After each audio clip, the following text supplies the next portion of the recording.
Inspect the hub to make sure that it is clean, that the holes are still round and haven't been ovaled from a loose sprocket, that there are no cracks or other imperfections in the hub. Install your new sprocket onto the hub and install your new sprocket bolts. Dirt Trick sprocket bolts have a thread patch which liquefies when tightened. Then it dries to lock the bolt. This combined with the locking nut creates a double locking action. Install your 6 sprocket bolts and spin the nuts on the backside by hand.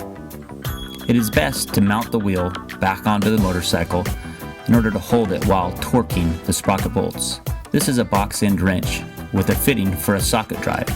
This will enable you to properly torque these sprocket bolts.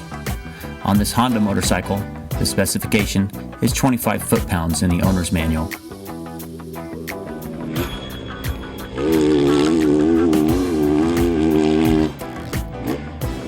The number one cause of failure for sprocket bolts is over-torquing the bolts. The reason is simple. A bolt is essentially a spring, just like this slinky.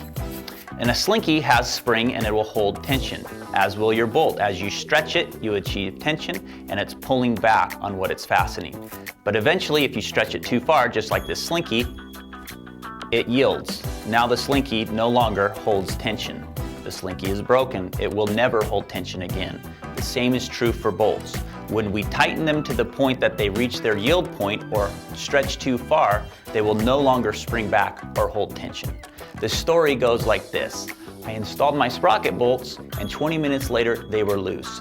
So I tightened them and then they were loose again. So I tightened them and then they broke.